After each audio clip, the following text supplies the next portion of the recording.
ગાંધીધામમાં ભાજપના ચૂંટણી પ્રચારના શ્રી ગણેશ થયા। જનસેવા સંકલ્પ કાર્યક્રમમાં ભાજપના નેતાઓ હાજર રહ્યા। પ્રદેશ મહામંત્રી અનિરુદ્ધભાઈ દવેની વિશેષ ઉપસ્થિતિ રહી। એમએલએ માલતીબેન મહેશ્વરીએ જનસેવાનો મક્કમ સંદેશ આપ્યો।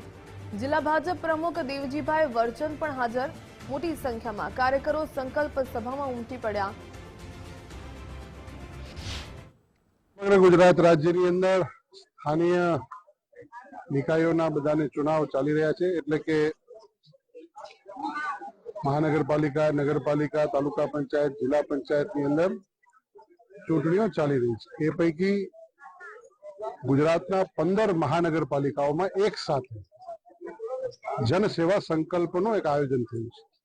ભારતીય જનતા પાર્ટી એ પંડિત દીનદયાળજીના એકાત્મ માનવવાદથી ચાલી રહી હતી પંચનિષ્ઠાને વરેલી પાર્ટી છે, અને એ પંચનિષ્ઠાના પંડિત દીનદયાળજીના એકાત્મ માનવવાદના અને દેશના યશસ્વી અને તપસ્વી પ્રધાનમંત્રી આદરણીય નરેન્દ્રભાઈ મોદીજીના વિકાસની રાજનીતિના સંકલ્પોને સાકાર કરવા માટે જ્યારે ભારતીય જનતા પાર્ટીએ ગાંધીધામના 52 કાર્યકર્તાઓને જે તક આપી છે, એ તકના સંદર્ભની અંદર આવા સંકલ્પનો વ્યવસ્થા કરવામાં આવી છે। સંકલ્પ સાથે હું આપને વિશ્વાસ અપાવું છું કે ભારતીય જનતા પાર્ટીના પ્રથમ મહાનગરપાલિકા જ્યારે બનવા જઈ રહી છે, ત્યારે ભારતીય જનતા પાર્ટીના 52 ઉમેદવાર જંગી બહુમતીથી જીતવાના છે અને આવનારા સમયમાં અઢળક વિકાસના કાર્યો અત્યારે કાર્યરત છે।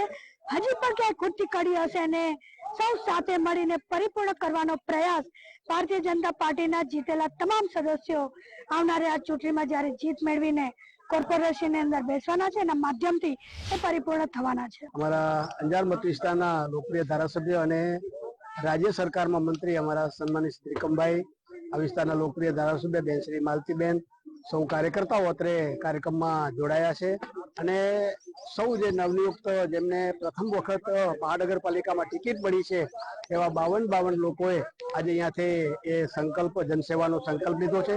એ